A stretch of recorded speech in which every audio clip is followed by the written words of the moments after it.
Hey everyone, welcome back to the Road to 2000 series. This is episode 21. So, I played two games right after the other on the weekend, and basically, I have a new opening that I fear big time. So, the reason I played two games like right after the other is because the first one was so short, and then, the second one wasn't much better. So, in today's episode, I'm going to go through those two games.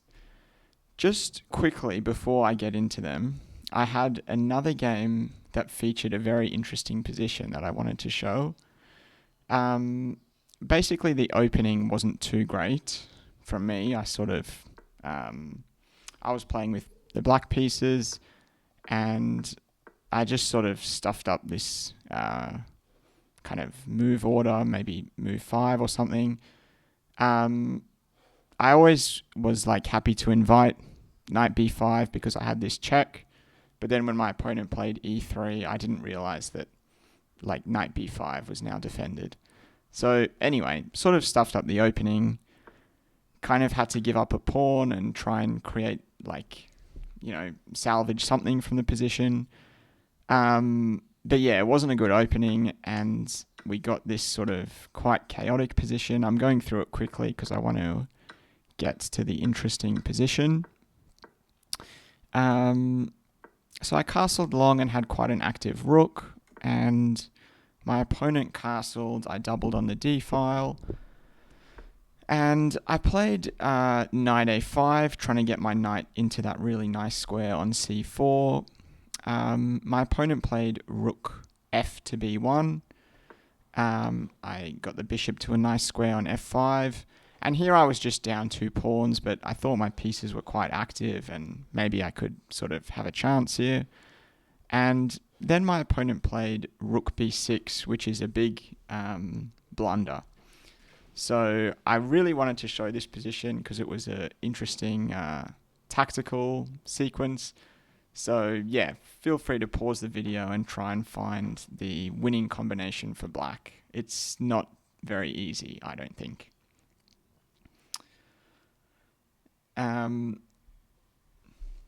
Okay, but basically what I saw, I didn't find the sequence, I got it just wrong. But I found an idea here. I saw that we go rook d1 check, which is the correct move, rook takes with check.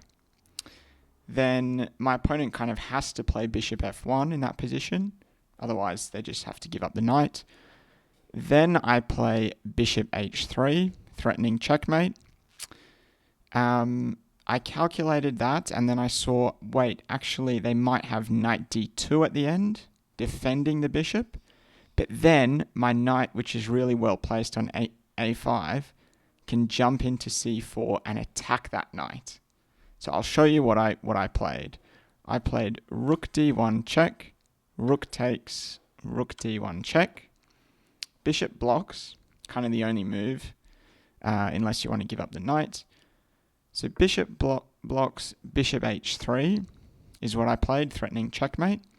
My opponent has to play knight d2, which defends checkmate, and also if I take the knight, they take my bishop. So I can't do that. But then I have knight c4 at the end, which attacks the rook, but more importantly, attacks the knight, which is defending checkmate. The reason that's wrong is because at the end of this line, my opponent has this really cool move, rook b1, and it just defends everything. If I take the rook, the knight's defending it. I can't take this. I can't take the knight on d2 because then they take my rook. So yeah, like that rook b1 at the end, I missed, and that sort of holds everything together. It turns out that this line is correct, but instead of bishop h3 first, I had to start with knight c4, attacking the rook, but more importantly, once the rook moves, let's say they take, then I play bishop h3, and there's no longer this knight d2 move because my knight can just take it. So I thought that was this really cool tactic. It was basically a 5-move tactic, and I got the third and fourth move mixed up. I had to play knight c4 first, then bishop h3, and I did it the other way around, and it made all the difference. Yeah, so I'd go on to lose that game, but I thought that was a really cool tactic. Anyway, getting back to the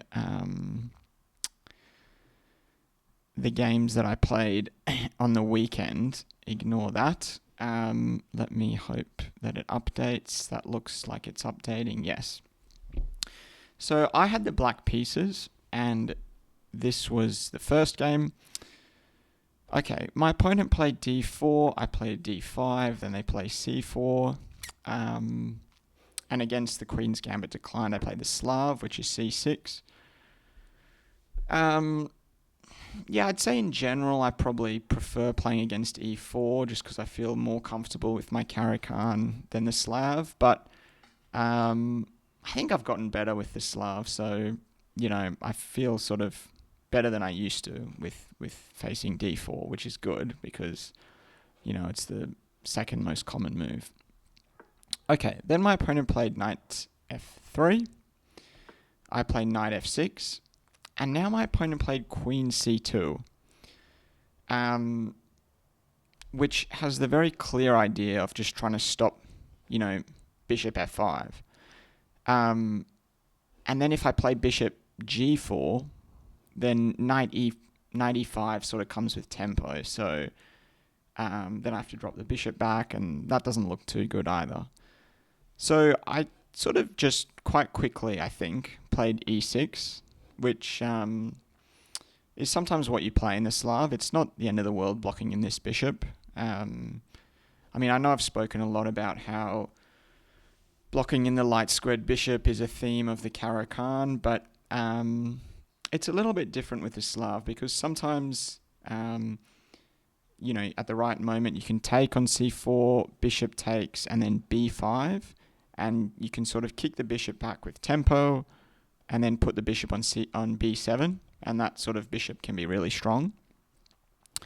But here my opponent now played g3, and I know what this opening is. It's the Catalan. I don't face it very often, and I didn't really know what to do against it. But at this point, I wasn't too scared. I thought I'd just keep developing a little bit passively and eventually try and break out, maybe try control the d5 square and the e4 square. So I just played bishop e7. My opponent played bishop g2, which is what they were hinting at doing.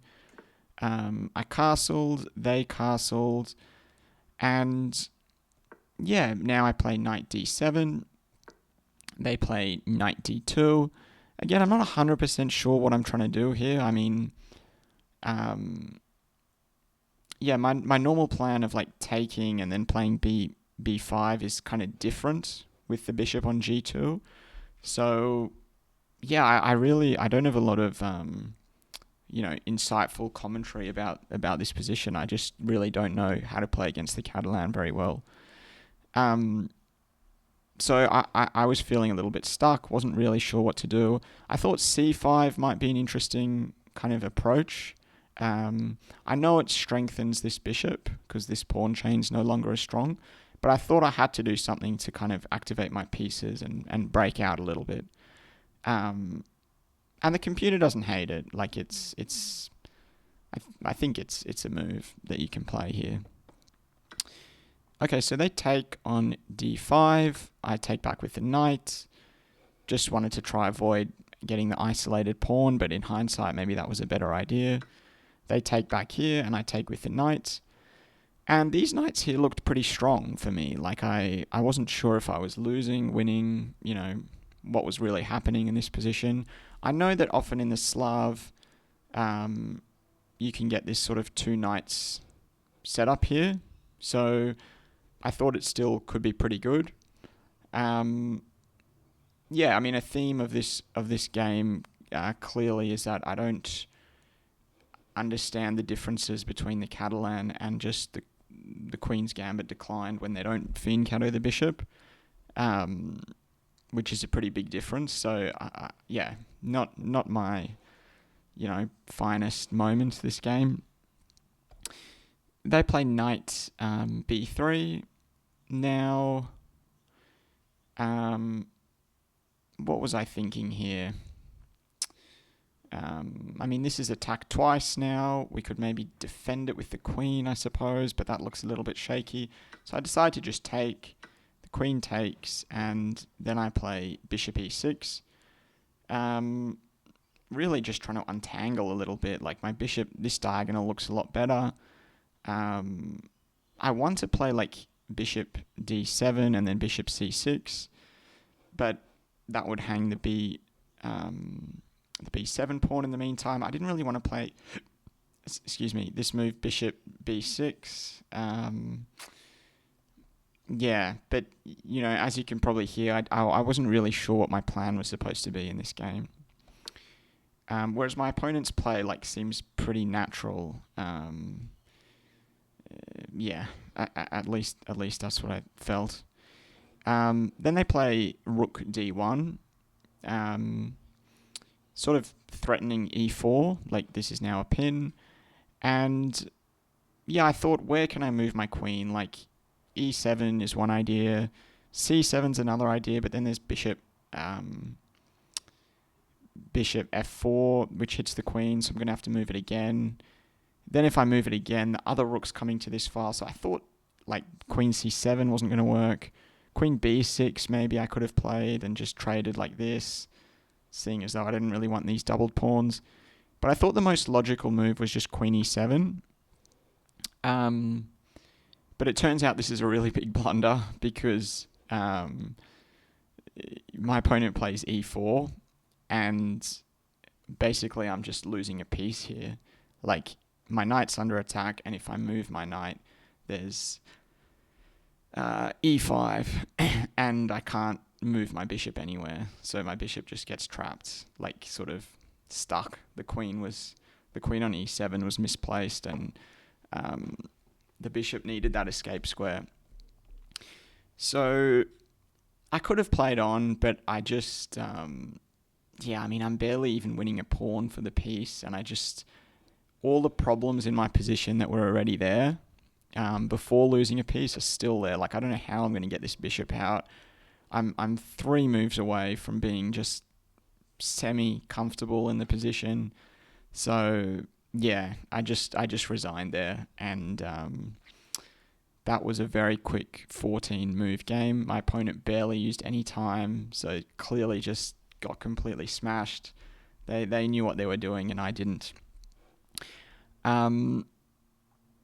Okay, so then I thought, that was a bit of a fast game, not super satisfying. I just got completely crushed. Let me play another game. So then I played another game, and let me get it up now. Give me 1 second. I played another game right after that, and I'll quickly get back to the start. And I was black again. Okay, so my opponent played d4. I played d5, and I briefly looked at the computer before starting this game just to kind of, see if what I did up until that queen e7 was okay, and the computer seemed to think it was okay. So I suppose my just queen e7 was the mistake, is what I concluded in that brief analysis. Okay, my opponent played c4, I played c6, they played knight f3, I played knight f6, and now they played queen c2, and I was just like, oh my god, what is happening? I just faced this position. I don't think I've ever seen this move before, or maybe, but very rarely. And yeah, now I'm playing the exact same game, I thought, and I didn't really feel like I learnt very much from that previous game, except for just not playing queen e7. Yeah, so yeah, okay, so I sort of stuck with my same plan. They played knight b to d2 first before playing g3, so a slight difference, but still like a pretty similar position. I went for this c5 thing again because the computer seemed to think it was okay. We get takes, and then knight b3. So now it sort of gets slightly different. Again, I wasn't sure what to do. I couldn't push. That would just hang the pawn.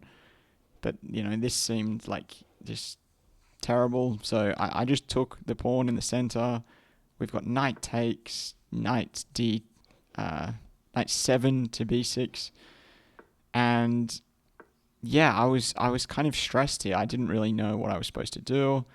I did get my rook to the c file, which I thought was an improvement on the last game, to at least hit the queen. But here I don't know. I was kind of scared to play this bishop f6 move, but I wasn't sure what I was supposed to do. Like bishop c6, they can just take, and I suppose I can take back with the rook. But then this diagonal looks really fragile. Like I really wanted to keep this light squared bishop to try oppose white's really strong light squared bishop. And in this position, I think the idea was right, but I made a mistake basically. I wanted to try and activate, this piece in particular with the kind of forward move. I know that sounds very simplistic, but like I just felt like, my pieces are just too cramped back here. I need to try and move my pieces forward, like try create some space, momentum. And I thought this bishop b4 move could be a nice way to do that. The idea being if they take, I can just take back with the knight, hit the queen, try to get my knight into c2. Well, not immediately, I suppose, because the knight covers that square. But yeah, I played bishop b4. It's a mistake because they can play e4, that move that killed me in the last game, coming back to kill me again.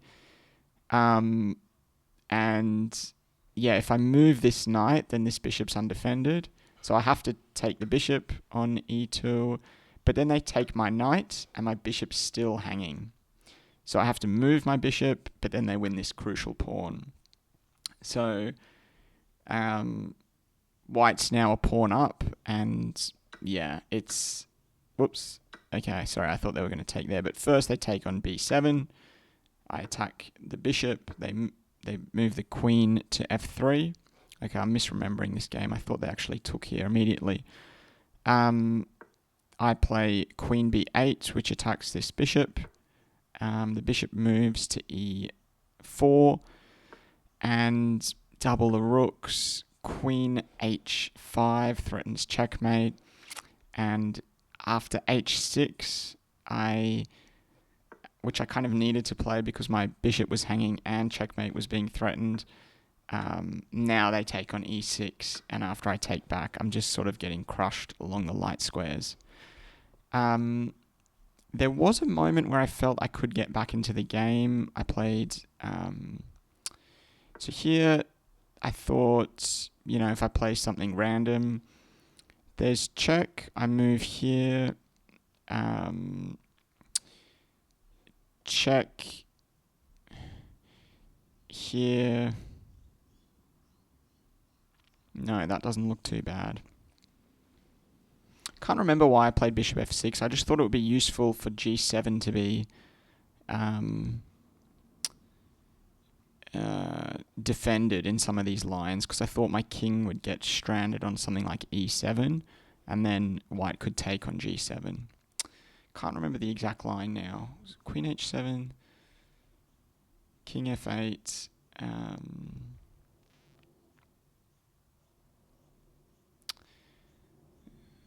Because if this check, I've just got this move.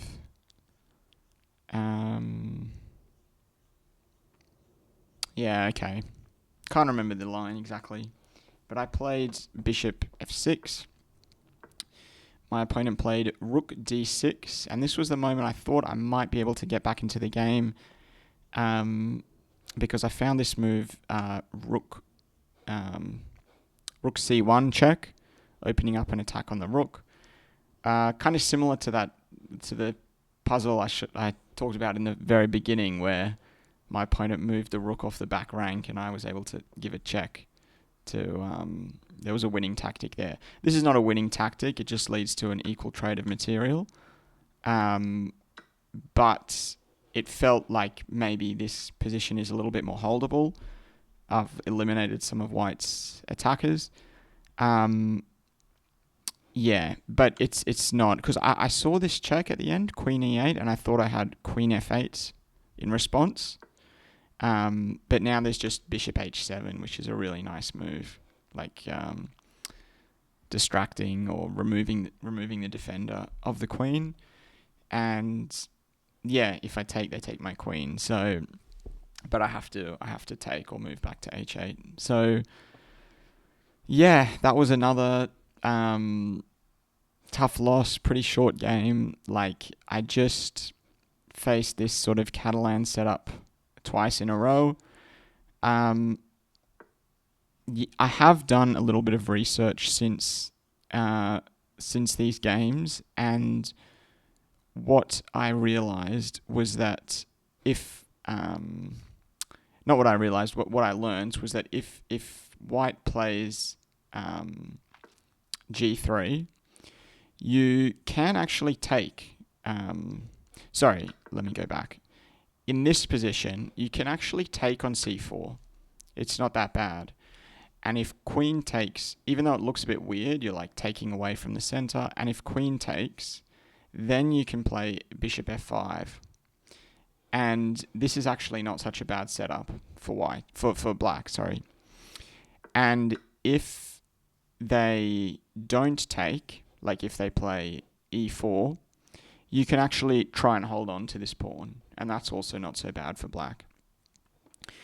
What happened in the game is actually, like, I don't think it's that objectively bad for black, this whole setup. But it's just really hard to play, I found. Like, apparently this is not too bad. And maybe the key move that I had to see at some point was B6. B6, like bishop B7, and maybe you play for C5, like a little bit slower. But yeah, so I didn't know that. I think what I'm going to do in future with Queen C2 is I'm just going to take this pawn. If they take back with the queen, I'm getting my bishop to F5. Just playing E6, bishop E7, knight D7, and castle. If they don't take, like if they play E4, I'll just try and hang on to it. And this is apparently very good for black. In fact, it's even, unless they play B3, it's black with the advantage. Yes, but anyway, that was my weekend of facing the Catalan, and it was a bit of Catalan carnage, to say the least. But yeah, thank you everyone for watching. I hope you enjoyed this episode, and I'll see you all next time.